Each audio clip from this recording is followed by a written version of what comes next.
Hi guys, Mehdi here from Mehdi's Bushcraft and Self-Reliance. In this video I want to talk about prepping. What you just saw in the beginning of this video wasn't real, fortunately, but it could have been real, and maybe one day it will be real. Since the 30s and 40s of last century, the authorities have placed sirens all over the country to warn people in case of danger. And here you see one of the first sirens tested in 1938. These sirens have mostly been used as an air raid warning during the Second World War. After the war, they were used to warn people for other disasters or in case of an invasion of the Soviets during the Cold War. In the Netherlands in 1993, the good old sirens with the well-known sound from which you know from the war movies were replaced by modern ones with the digital sound, just like you heard in the beginning of this video. But also this is coming to an end, as the Dutch authorities have decided that at the end of 2017 all sirens have to be replaced by warnings on Facebook, Twitter and other social media. I believe this is one of the most stupid decisions the authorities could ever make. Even a child can predict that this alarm system won't work, because when there's a power failure, or perhaps the batteries of the cell phone aren't working, but even if your batteries work on your mobile phone, maybe the systems that have to broadcast the signal won't work because they have no power. And we have experienced something like that just a few weeks ago when a power distribution center had some problems, and a huge part of the Netherlands had no power, no electricity, no mobile phone, no landlines, nothing. So how will this alarm system work after 2017? I don't know, I think it won't work.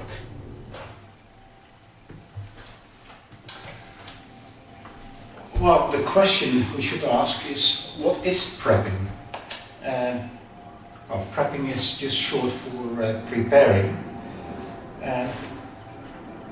Why are all the planes coming over at this moment?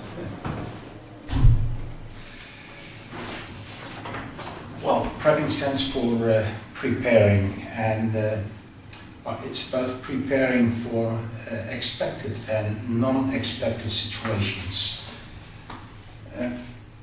In fact, I think everybody is more or less a prepper. And when you have some band-aids in your kitchen drawer, you're prepared in case you cut your finger while you're cooking. When you have a spare tire in your car, you're prepping just in case you get a flat tire. So more or less everyone is a prepper. And there are several stages of prepping. And what I just mentioned, that's in fact level 1 or stage 1 of prepping.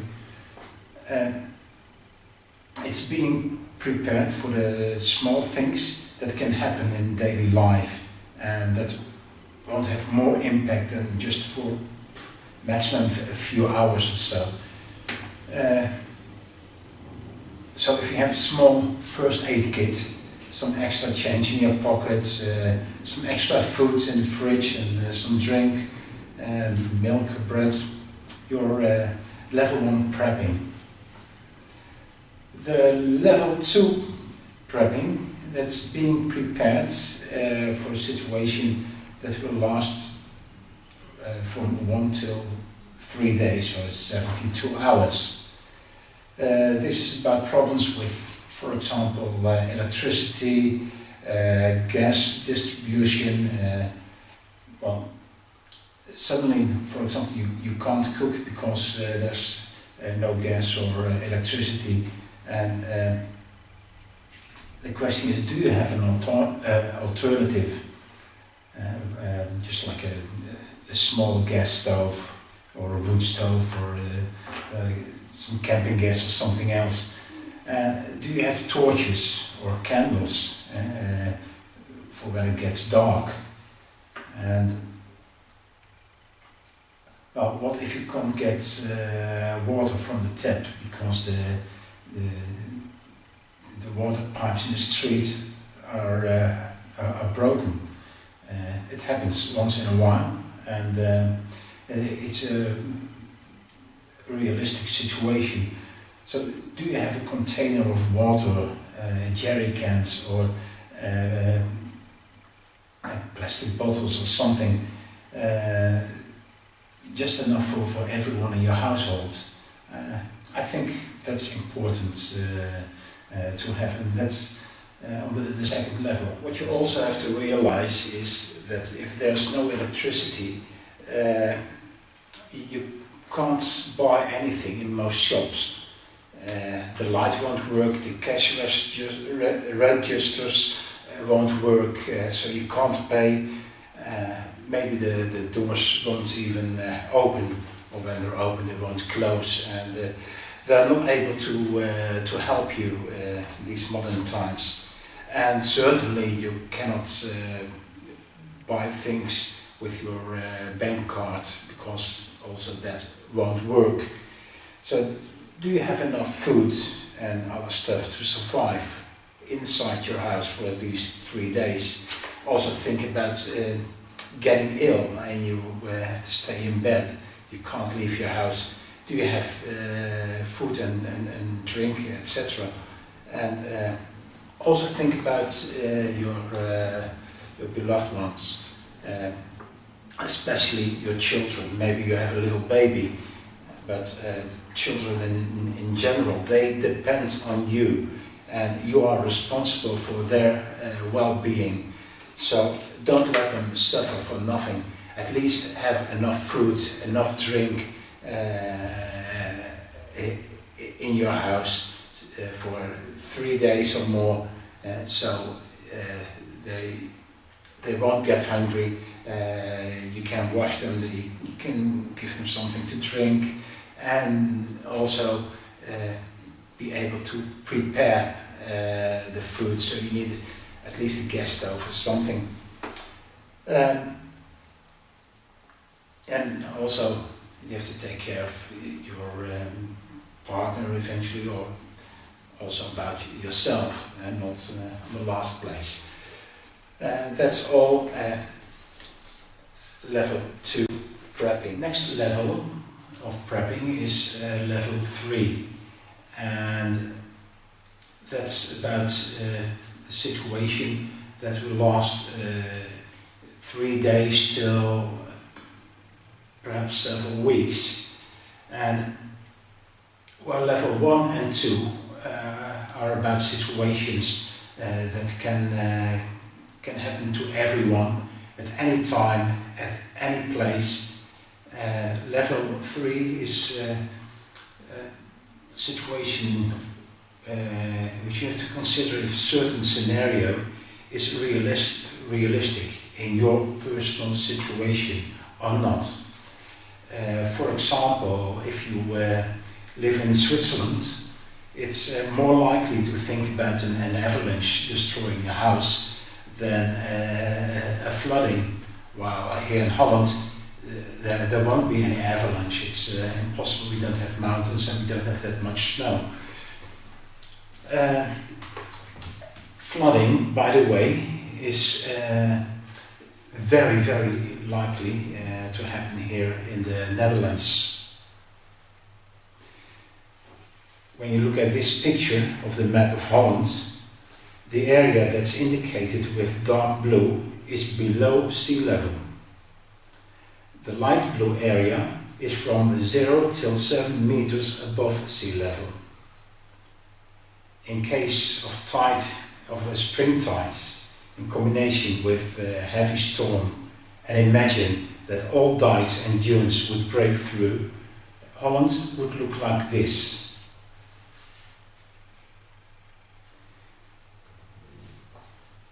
Whenever the polar ice would melt, this will have a huge effect, not just on the Netherlands, but also Belgium, parts of Germany, Poland, French coast, the UK and Ireland, Denmark, Norway, Sweden, Finland and the Baltic states, and many more places in the world. Maybe these are worst case scenarios, and you think that nothing like this will ever happen on a large scale, but maybe you're wrong. On the 1st of February 1953, the southwest province of Holland, called Zeeland, was flooded after a storm in combination with spring tide. 150 acres of land where 600,000 people used to live was flooded. 1,836 people died. At the same time in Belgium, dikes collapsed at 37 places. Several towns and cities were flooded, including Ostende and parts of Antwerp. In the UK, 1,600 kilometers of coast was destroyed. 1,000 square kilometers was flooded and 30,000 people were evacuated. Yes, of course, since then we have done a lot to prevent a disaster like that. We have reinforced the dikes, made the dunes higher, etc., etc. We've done a lot, but well, at least we're better protected than before. But it's not a guarantee, and it might happen again. That's just simple as that.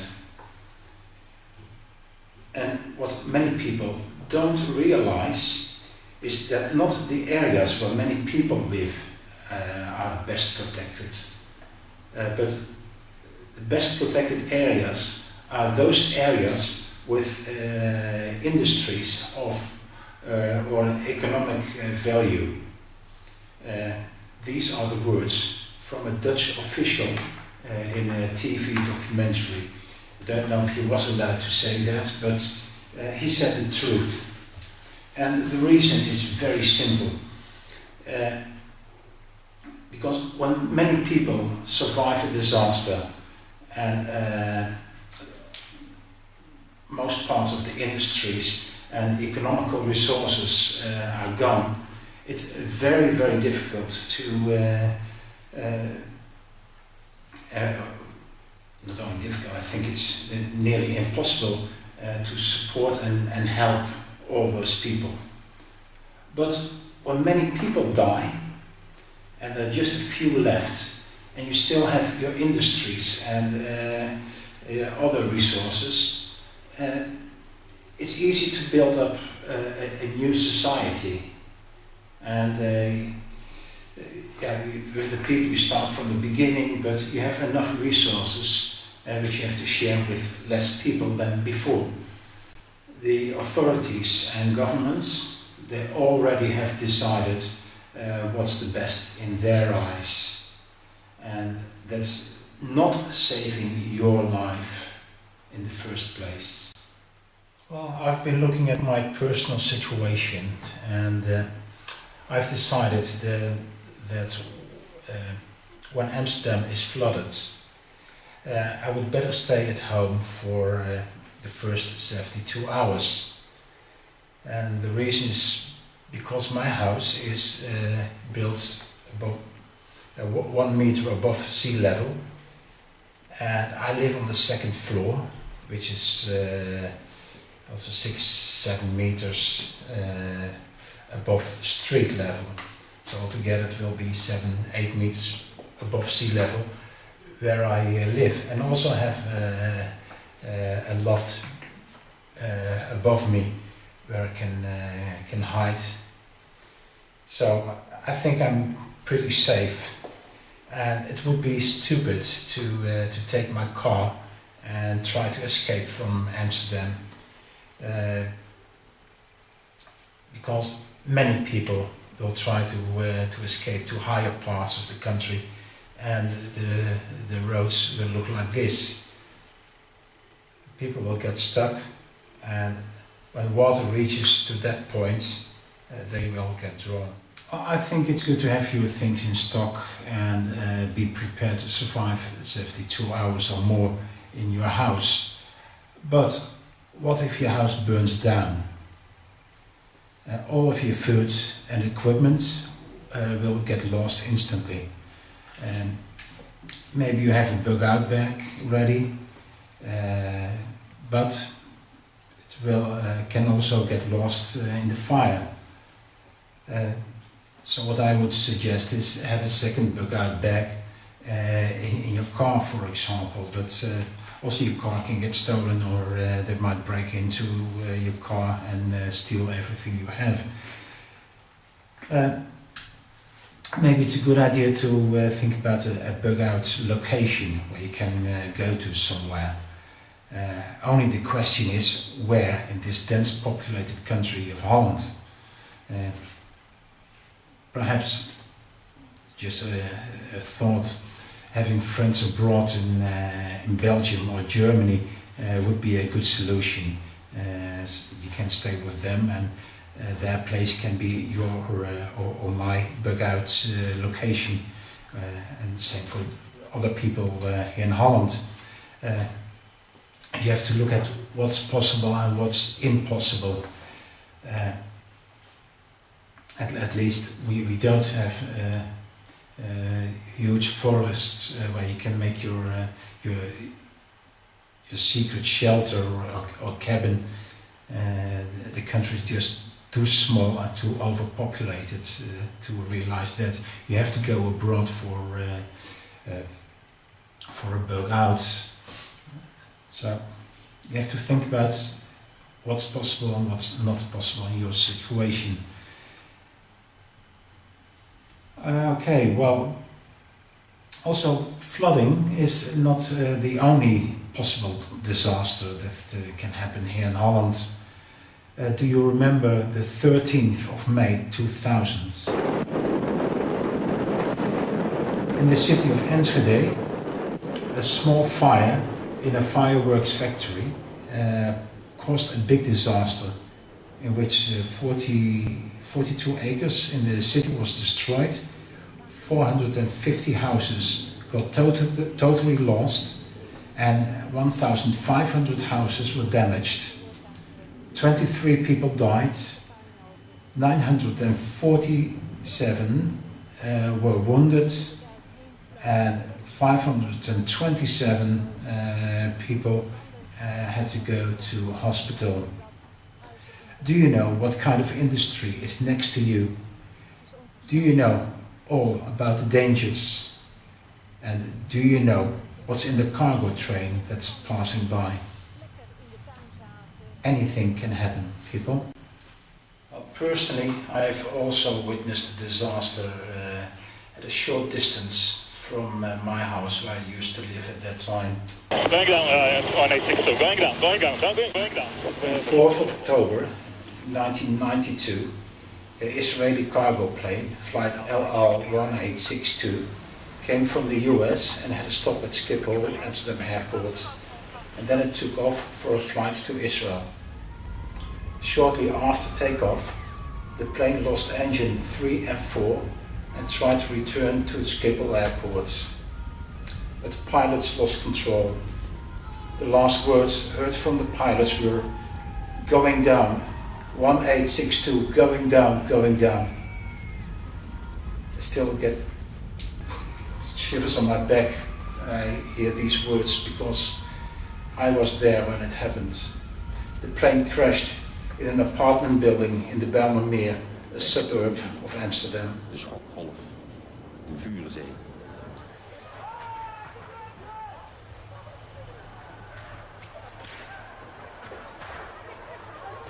Officially 43 people died, but I know you have to multiply it at least by 10. So a few hundreds people died. The bodies were never found because they were all burned in the intense heat, and nobody claimed lost relatives because those people were illegal refugees, not registered. Nobody officially knew that they existed. But I knew. I have met them, I talked to them. I have been in their apartments where, for example, 20 people slept in just one room. These people are lost and forgotten. They have no name. They didn't exist officially. And what makes me angry are the lies that were told by the Dutch and Israeli authorities. They covered up the fact that there was plutonium on board, chemicals to make the nerve gas sarin. There were also contradictions in the cargo lists found at the crash scene and in the US where the plane was loaded. And there are many more things where our government and authorities lied about. Witnesses, they have seen, for example, people in white suits just shortly after the crash walking in that area. And officially that never happened. And it was people hallucinated, obviously, because it was always denied that those people in white suits were there. And what do you think? About 20 years later, a simple insurance company, they said, "Oh, were our people at the scene looking at the damage?"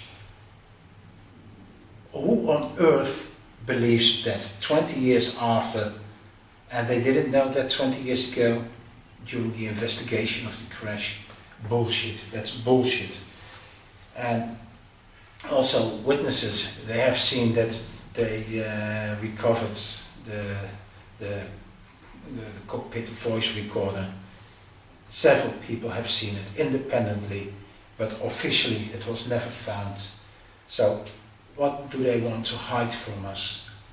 What are we not supposed to know?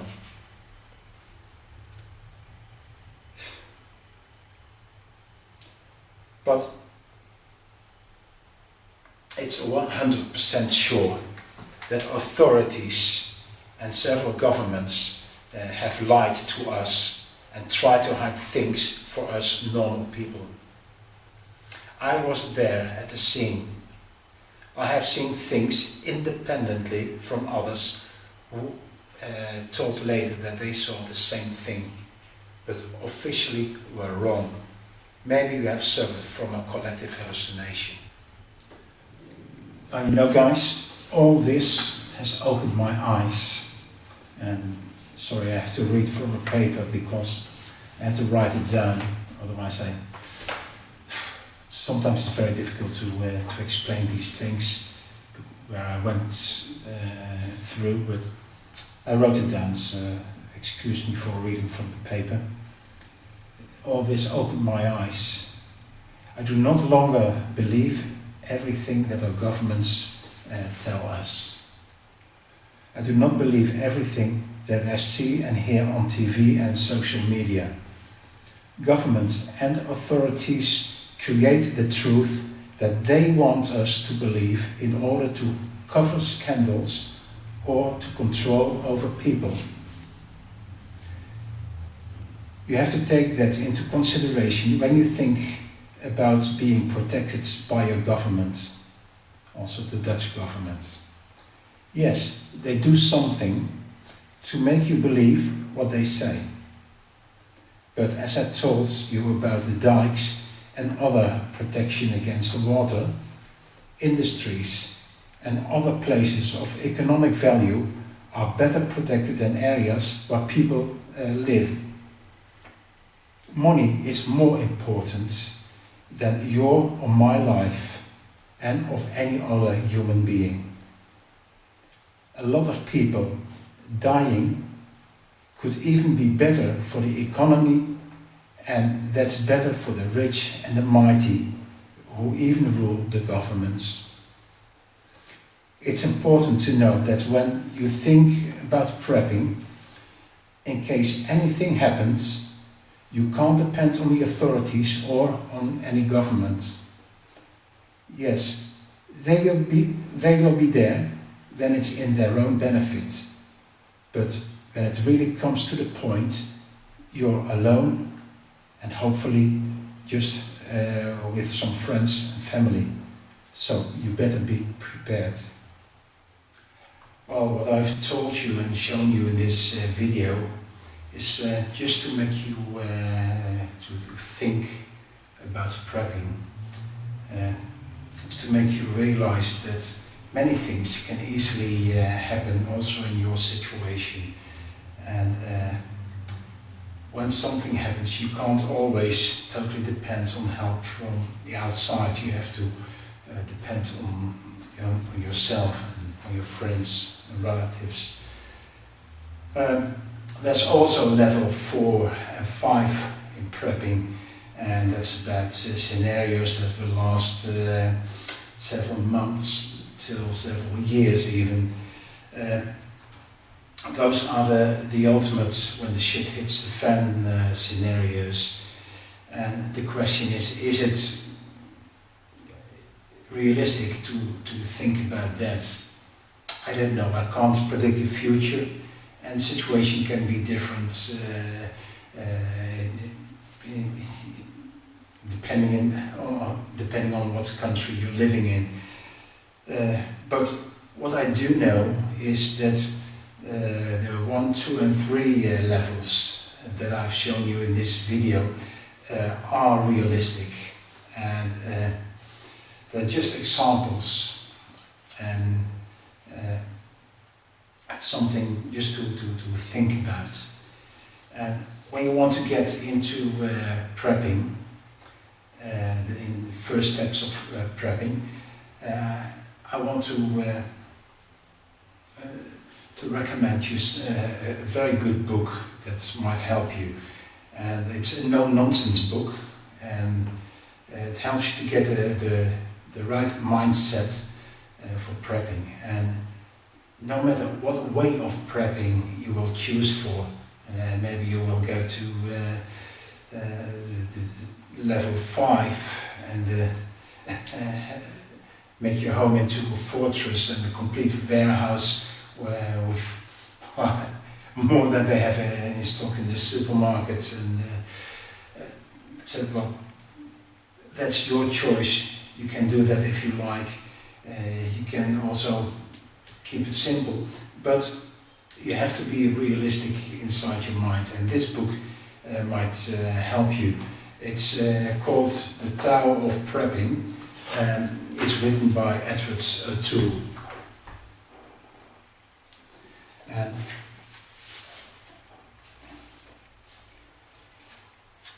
here I have a picture of me with Edward Toole during the Wilderness Gathering. I've met him last year at the gathering, and he signed a book for me, and I'm very, very happy with this book.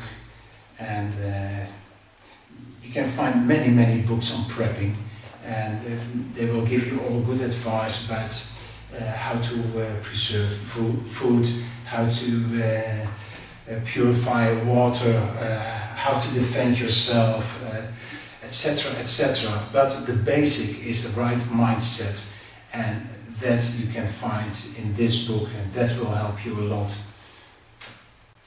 Well, in this book, there's Edward also writes about a wisdom that I want to share with you.